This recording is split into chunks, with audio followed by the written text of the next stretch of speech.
Hello everyone. Today on the Pearl Show, I have Miss Anastasia Anderson, and we're going to be talking about a very disturbing situation happening with her. And there were some disturbing text messages about a man that she was dealing with that wants to have and engage in sexual encounters with her 9-year-old daughter. So we're going to go ahead and get started, and she's going to tell me a little bit of background information and how we actually got to this point.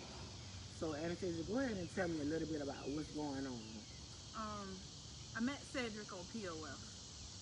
Uh, we linked up, did what grown folks do. Um, it went from being sexual to us talking about building a bond, building a connection, like that or whatever. But after seeing he leaving me in his bed at 3 o'clock in the morning and not coming back, I'm waking up, he's gone. It was a bunch of little red flags, so I just was trying to cut it short. We ended up, just trying to just be a sexual relationship, and it went from that to him.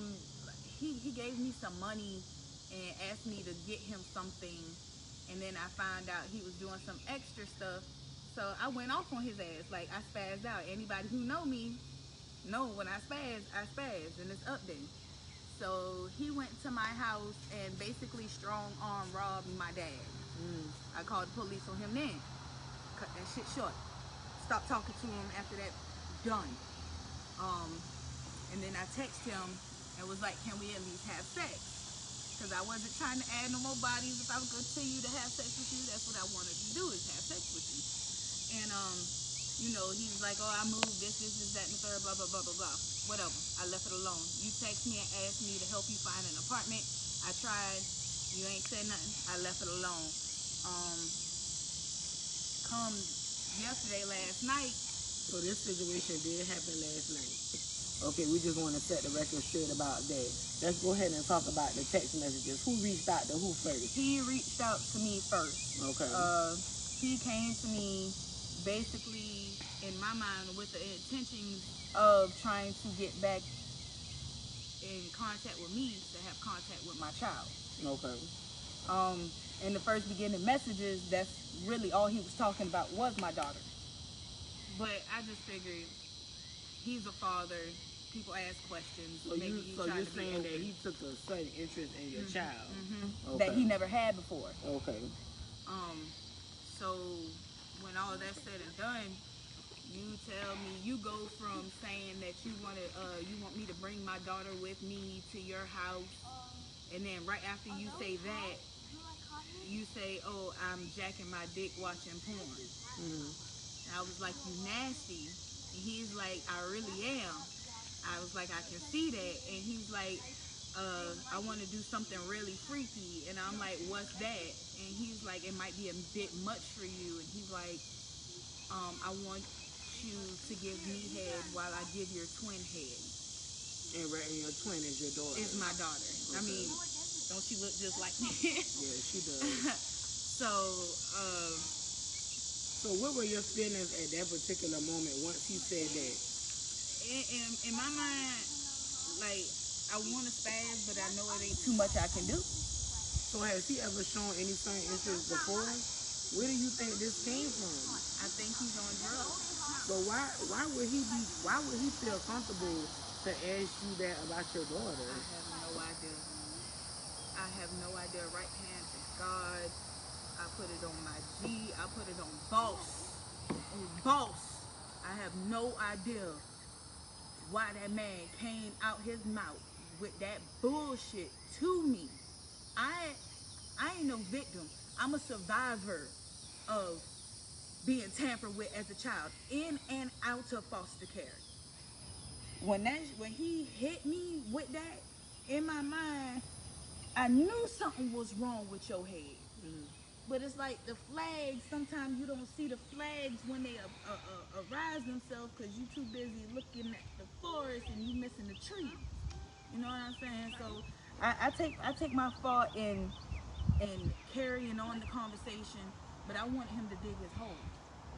So after he said that, as a mother, did you revert back to when you were, sexually abused as a child? Oh yeah.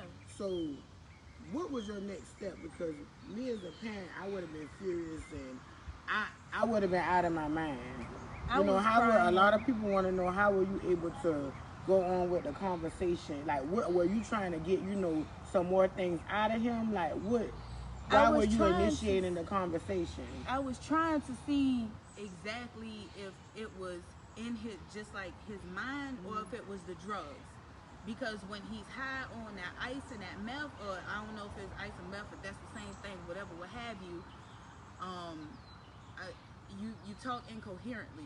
But it's been told to me that a drunken mind speaks a sober soul. It does. So even if you were on drugs, that's you. That's your character. That's what you like. It's no excuses for what was said about a child. You get what I'm saying? So I'm trying to figure out. It was brought to my attention that he said, when I watch porn, I fantasize. Mm-hmm. So how are you fantasizing about a child if you're not watching kiddie porn? That's another thing. So he must be watching kiddie porn as well. Mm-hmm. And that's illegal. Mm-hmm. So we're going to get back to it after this. You got on social media. The post went viral. A lot of people were outraged, especially mothers, fathers, people with children, anybody, period. Once it went to social media, what was your next step? I inboxed his cousin before I even posted it. So why did you inbox his cousin? I wanted his family to know first. Mm-hmm. It's like I wanted his people to know, because when I hit up his cousin, the cousin instantly told the grandmama, mm-hmm. which is his mama's sister. So why do you feel like his family needed to know? Because it's been proven, not speaking on his family, but it's been proven generation after generation, this stuff has been being swept under the rug. Right. So why? What was the need to reach out to his family? Well, because at this particular point, your only concern is your child. Right. I hit up his cousin because his cousin has. His cousin has one baby girl on the way and 2 little girls. Okay, so this is a male cousin. Mm-hmm. Okay. And so I was, in my mind, I was thinking like, all right, well, if he'll do this to an outside person's child, ain't no telling if he done did it to his family's child, or you have little girls running around in your family, let me go ahead and make you aware, and then I'll make everybody else aware. So what was your response from them? Oh, he's sick. Like, he basically wanted me to show him what it was, and I showed him. You showed the text messages? I showed him the text messages. He said he fucking sick, expose that nigga. And this was coming from his own cousin? Yeah. Yeah, because things like this, we live in a world where people are very cruel and children are innocent. And anytime something like this happens, it needs to be put out there. We can put out anything else. We can put out a fight. We can put out anything else, but we need to put things like this out there. So let me ask you this. After that, I know I saw a lot of people telling you should call authorities and, what they would have done. Did you contact the police? What happened when you contacted the police? He really basically told me to block him on my phone, block any numbers that I have for him, block him on social media, just to block him, to have no further contact with him, that he hasn't committed a crime, to go down to the courthouse tomorrow and get a good behavior warrant. A good behavior warrant. Which he knows where I live. He knows what I drive. So do you feel threatened by any way? I mean, yes and no. One, my children, they like to go play. Mm-hmm. And not every time that they go play, I be right there behind them. So now I just told my daughters and my daughter and my niece this morning, y'all can't go outside without me. I don't care if it's to the Dollar Tree. The folks in Dollar Tree know my kids by name. The folks in Kroger's know my kids by name. They be in there all the time. And to Forsyth, between here and Forsyth, my oldest kids, they walk to Fred Wessel all the time. So it's like, I can't even let y'all out the door no more. Because for one, this man done popped up to my door hoping I was there to assault me. So he has one in previous situations. Mm-hmm.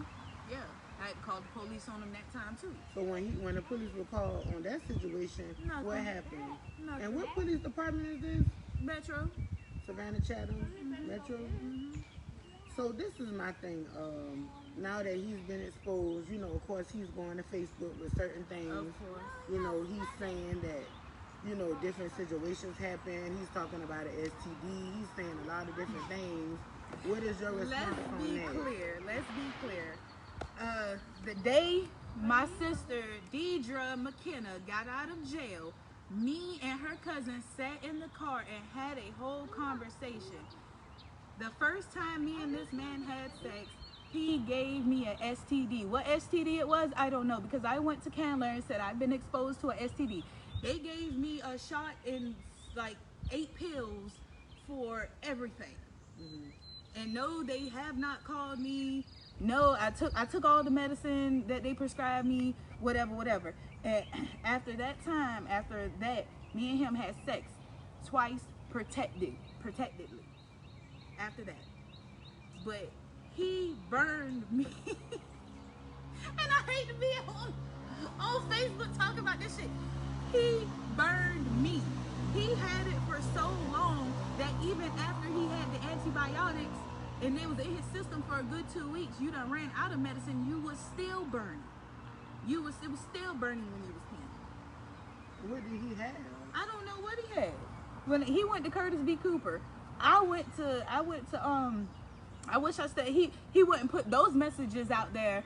Oh, I'm sorry, I didn't want you to be mad at me. I'm sorry I gave you something. So he had a long lasting STD. He had to have had it for a while, because the symptoms he was experiencing, I didn't have like no discharge, no odor, no burning when I pee, no urgency to go pee, whatever, what have you. I didn't have none of that.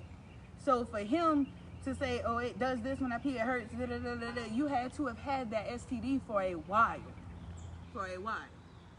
Now, I know it wasn't like AIDS or anything, because if it was, I'm pretty sure the hospital would have called me, but they said, we already gave you the antibiotics that you need, so regardless of what the test results come back as, you done got the medicine for it, so either which way they just treated you for everything.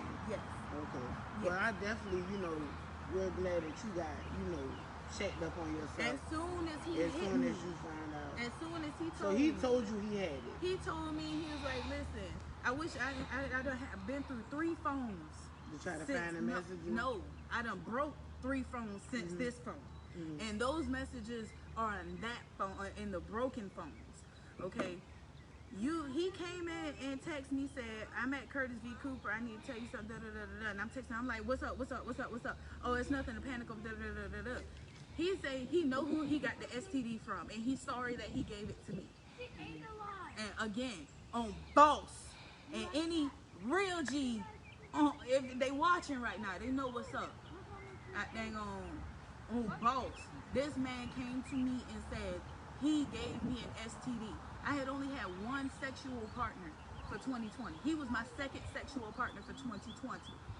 The one other man that I was having sexual relations with before him, it was protected. So if I had got anything, it was from him and the person who he was having sex with before me. So that STD, that burning STD crap, that's all him. The messages with me blowing up his phone, yeah, I'm crazy and shocked the hell out half the time. And when I go in, I goes at it with gusto. I get that shit. Regardless, I'm going in. So for him to put out the messages telling me I'm blowing him up, he needs to put a date on that shit. Show the dates on that shit. Because at the end of the day, what you did on June 27th ain't got no bearing on what you did at the middle of May. It has no bearing. And this all comes in when a person's character is assassinated. They will, throw you under the bus. That's just how it goes. But back to the main issue at hand, that's pedophile behavior. When you say things of that nature. So it doesn't matter what was said or what was done. You don't just say things like that out of your mouth. Have you ever heard anything else about him like that? No, last night I went on to find him in the GDC. I couldn't find nothing in GDC, but I know he been to prison already. I couldn't So you find. tried to look his history up. Yeah, I had already tried before, but you I couldn't find it? nothing. But before I didn't go on the sex offender registry. I didn't go there. I didn't go on that. So I went on that last night and typed in his name. Nothing came up. But not every monster is in the closet. Not every monster is under the bed. Not every sex offender is going to be on the registry. That is absolutely correct. And I feel that it's so many situations out in the world like this, and no one is exposed or no one is brought to light. And these things have to be brought to the forefront so they can be dealt with in the forefront. So I really appreciate you even sharing this about, we are so sad that this happened to you, because I wouldn't know what to do as a mother. So I'm just trying to figure out what are your next steps. I know you're gonna really jack the level of protection up for your children. I know that's step one. I already called the police, so Yeah. if anything becomes of it, I mean, I already got the threats in my phone of him saying if anybody. So why was he threatening you? Because he's saying, because I put this guy on Facebook, that if anybody comes step to him, he gonna come see about me. Why would they step to him? It's in black and white. Those were his words. Let him tell it. I photoshopped it. I got that text messages in here too. I photoshopped that. I'm lying. Well, I just saw the messages. I'm trying to figure out, why would I lie about something like that to discredit who a person is? If you're not that kind of person, if you got daughters running around here, I would never, and you not actually that type of person, I would never. Just saying somebody a child molester and another person running with that shit could ruin everything for a person, everything. I would never, and involving my daughter, my child, I would never. I couldn't sit here and a lot of people were saying, you carried out the conversation too long. You probably right. I'm the type of person that has to have the last word. And I can't, I don't know what it is. So that was just one of your reasons for carrying out the conversation. Having the last word and trying to get him to dig himself into his own hole. So you were really kind of trying to get a confession, more so? Pretty much. A confession, and trying to see if it was his sober mind speaking or if it was the ice or meth that he be doing. Because he's done sat in front of me and snorted the ice. Tried to offer me some. All I do is smoke weed. I don't drink. I barely pop pain pills if I'm in pain. So I don't.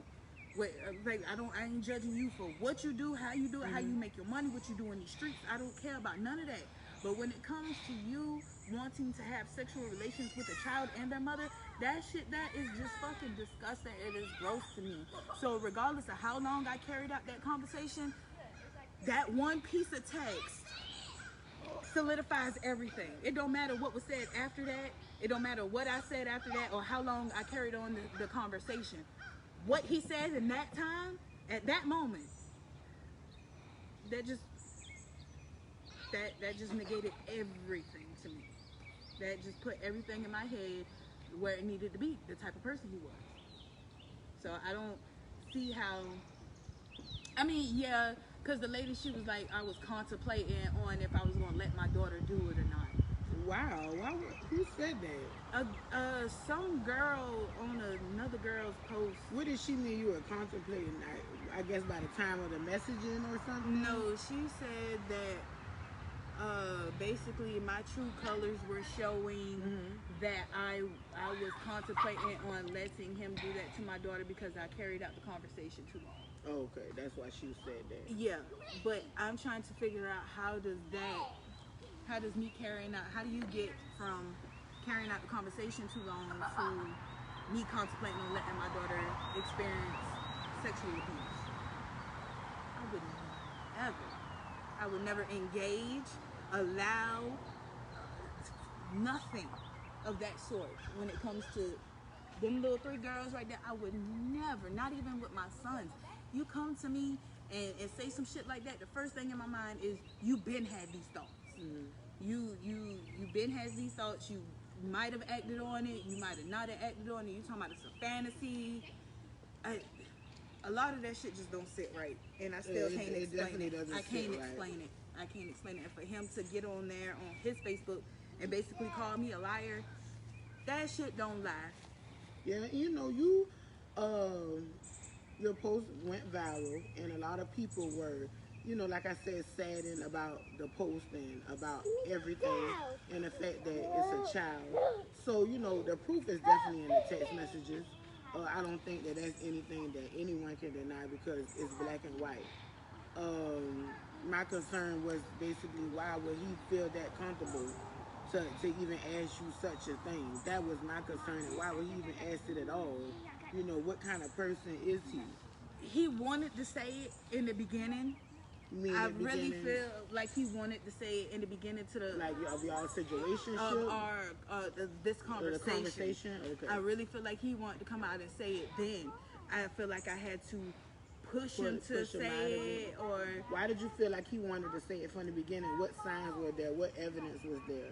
when he kept asking about my daughter. Yeah, For because me I to saw that he bring- kept asking about her. For me to bring her with And me. he singled her out because you have other I children, have right? 3 children, and I take care of a 2-year-old time to time. So I have children. I only have one daughter. So you didn't say, you and the kids come over and we kick back, watch movie, da da da da da. Oh, you and your twin come over here and bring her with you, and then you go to I tell you I'm taking my daughter to her godmother to get some money, and you tell me, oh, I missed the opportunity to meet her, and I didn't really say too much on that. And like them red flags right there in the beginning of the conversation is what had done led So me. you had already been thinking there was something wrong in the when beginning, it started, when the conversation when he kept started. asking her, like, I'm always wary of men who constantly, if you're gonna ask about the kids, ask about all the kids. You singled out my only daughter and was constantly asking about her. So that drew a big red flag. On top of, I hadn't talked to you, and It was like a month. I saw the from the 8th, that was May. the 5th, or something like that, till June the 27th. So if I had talked to you from then to now, and then the first thing is really out your mouth is you inquiring about my daughter, red flag. You feel me? So that's what made me think that he wanted to say that from jump. Please don't get me wrong. I do not know why he felt so comfortable coming out and asking me that. I'm wondering if it's because in our situationship before this, I was trying to be very submissive. Because in a relationship, I feel like the man is the head, the woman is the shoulders. Without the head, what's the shoulders? But you should only be submissive to a man that's leading you in the right way, not a road of destruction. That part. And so did you already knew he was doing the drugs and stuff, or you find that out later? Not in the beginning.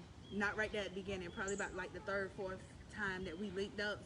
So once you find out he was doing the drugs and the crystal meth, what made you stay at that particular time? Because I know it's not good to judge. We shouldn't judge. Only God can judge. But as mothers and women with children, we have to be extra careful who we bring around our kids. And that's one of the reasons why he hadn't been around my kids yet. Okay. Also, I can't sit up here and lie and tell you that I've never done drugs in my life. I done sat here and had a bunch of white friends that play with my nose almost every day for 2-3 months straight. You feel me? Moved out that trailer park, cleaned myself up. And that's all that matters. It's not about your past. It's definitely about where you're going. Right. So you clean yourself up. You got yourself together. Right. But at the same time, we want to know. I wasn't trying to be. I felt like maybe if I was good enough to him, or maybe if I show him what a real good woman can do for him, maybe he'll find an addiction within me. And so you wanted him to leave the drugs alone? I did. I asked so him. So you several really care times. about him? I did at one point in time. At one point in time, I did. And it's not like, oh, I'm in love with you, puppy love. But I always have a genuine care for people, homeless people, children. Hell, if you needed my shirt, I'd give it to you right now on everything. You want my last contact? You can have it. You feel me? Like I would do anything for anybody, and that's just how I am. You can ask my mother that shit. So I cared enough because I was thinking about his actual health, and his well-being, his mental health, I was trying to help him get a job because his mama was putting him out of where he was staying at. He didn't have a reliable car at the time, so I was like, I could take you back and forth to work, whatever you need to be. I was working on tidy, so I was like, you know, we could make this work. He's talking about us getting a house together with all of this. So I'm like, listen, we got to find a way to make this work. We got to have a plan like that. So this was someone you were trying to build with. So this definitely took you by surprise. So let me ask you this: when y'all didn't talk for those weeks, almost leading to a month, what was the reason for that? For the break of communication? I was supposed to be linking up with him that night, a night, and he gave me $200 to go find him some girl. Now, find him a girl? Some girl. Some for white what? girl. He had some jugs for the powder. He had some plates. Oh, okay. But he didn't have the product that he needed. Okay. I knew where it was, and he always called me to find where it was. So you gave me $200 and told me to go get it for you. By the time he got back from where he was, I was going to have it for him, and he could have made his plays. Well, the plan didn't go as planned. I wasn't able to get what he was getting, what he had wanted. So he had asked me to just get an eighth of weed, bring him the rest of the money when I come over. So I was like, all right. I pull up to his house. He tells me, I ain't gonna be home for another hour. I got to go catch another play, But you had done told me to come to your house. So I said, fuck that shit. I ride off. I was like, all right, whatever. I get on Facebook and I see you on some girl's post with the girl with her ass all out, and I was like, oh, you on Facebook liking ass and shit. Nigga, where you at? You supposed to be at the house. We supposed to be linking up. It went from that to I'm a bad body ass bitch, I'm a sorry ass bitch, I smoke dope, I do this. He was basically all the stuff that he does. He was telling me I was doing it because of the people that he was in front of. So I just started bucking his calls or whatever. He pulled up. So he was basically trying to front on you. Pretty much, yeah. Okay. Pretty much, yeah. And again, I could take a drug test right now. I could piss in a cup right now. And the only thing I'm gonna show dirty for is weed. That dang on. So you kept calling me, telling me to give you my money. You sent me a text, oh fuck that $200, you can keep that shit, Then you called me like 40 times and say, oh, bitch, I want my money, So I was like, man, don't come to my house. I ain't even home. I was done riding up and down River Street, Bay Street. I was just trimming around. You were furious at this point. Truthfully, yeah, I was upset. So I get a call from my dad. What? Matter of fact, no, he called my phone and I answered. And I hear him yelling at my dad. Mind you, my dad 88 years old. My dad old as shit. And you tell your motherfucking daughter to give me my motherfucking money. I said, Papa, call the motherfucking police right now. I hung up, I called the police. By the time I got there, the police was already talking to my dad and he was gone. But my daddy had done gave him $100.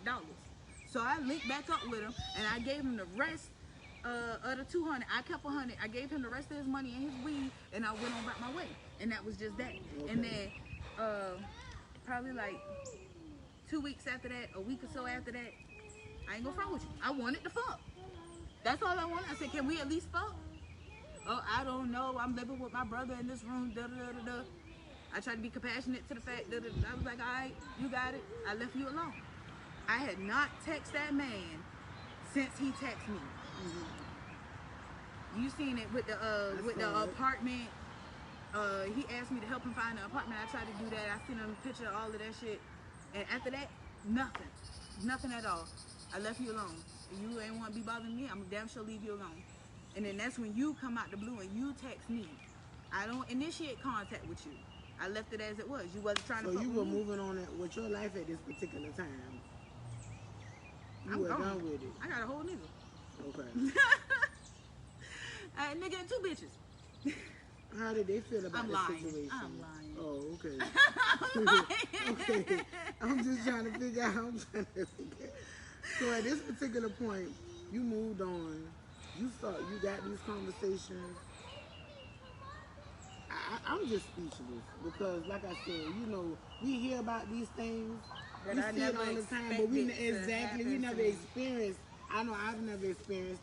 I wouldn't wish to experience that. I wouldn't wish that on anyone. And so at this particular time, we just we're just gonna make awareness to the situation, and that's why I wanted to bring you on the show, because I feel like it's a lot of things in the world that people don't want to talk about. I feel like people sweep a lot of things under the rug, especially in the African American community.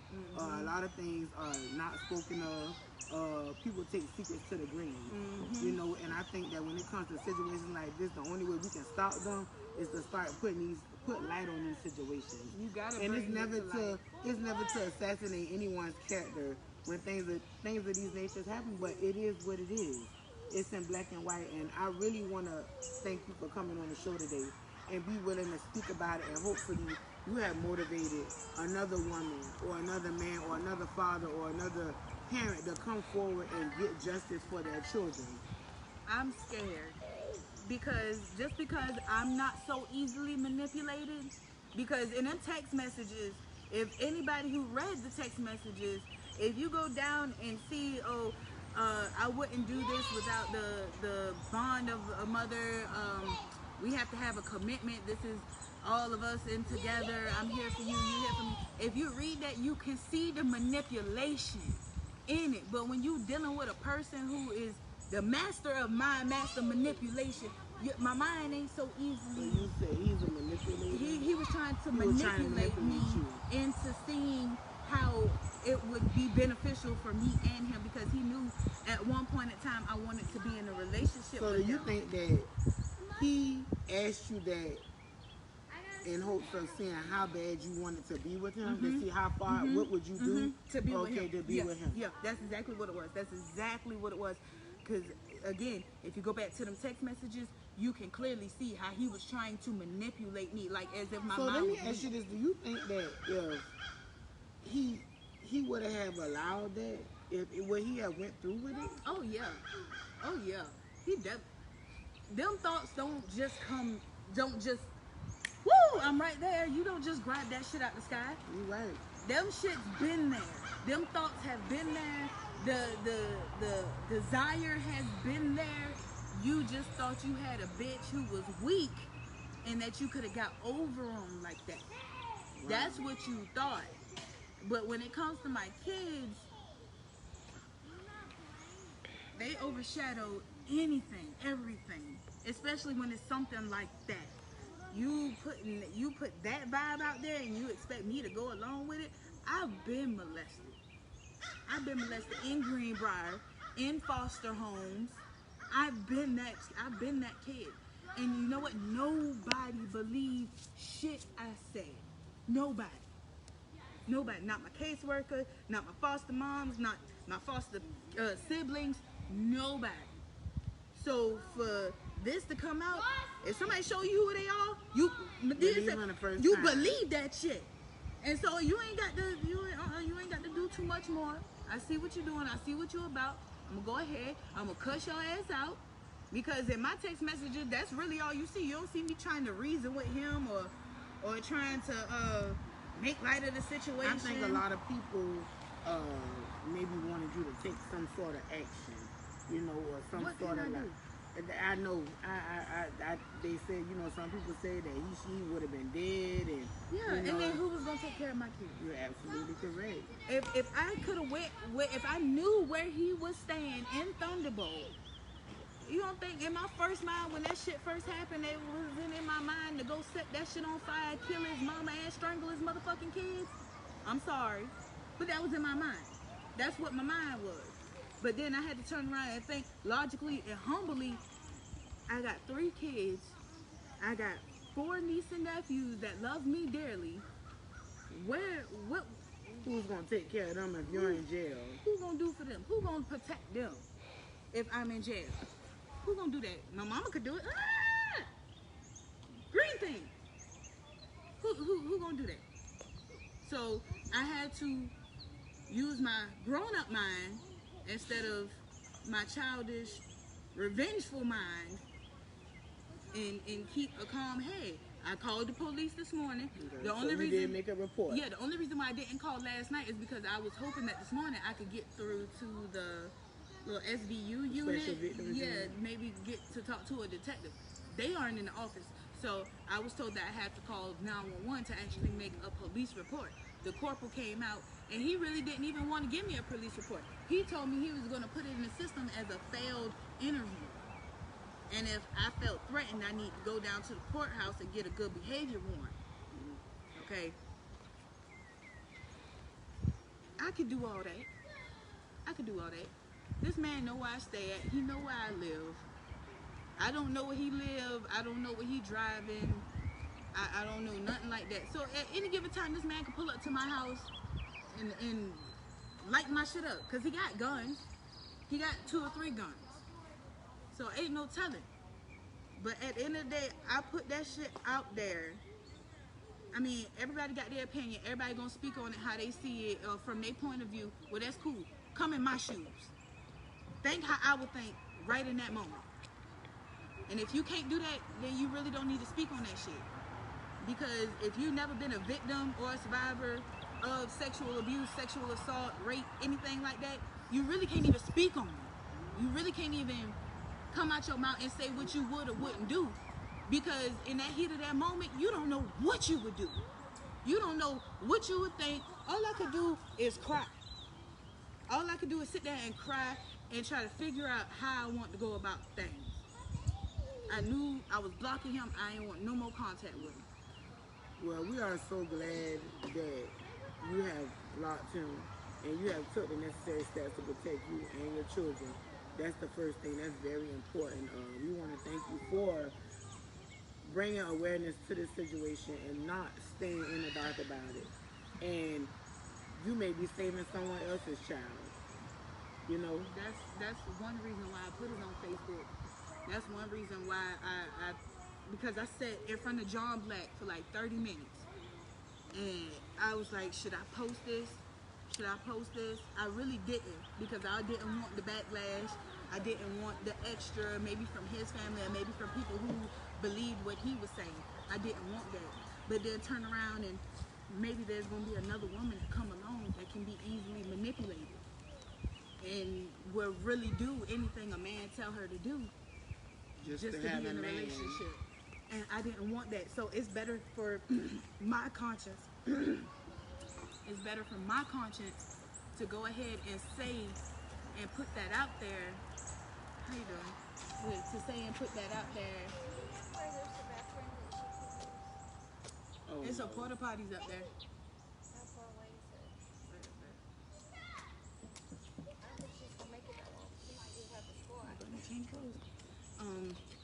So yeah, I put it out like that because I didn't want somebody else to go through the to same, fall victim. Well, we definitely appreciate you. Y'all, if y'all have been watching this show, we really appreciate y'all. Go ahead and share it. Go ahead and tag someone. Make sure to follow me on all social networks at Pearl the Celebrity for the Pearl Show. We always appreciate all our special guests who are willing to tell their story and willing to tell their truth about anything they go through in life. And y'all have a good day.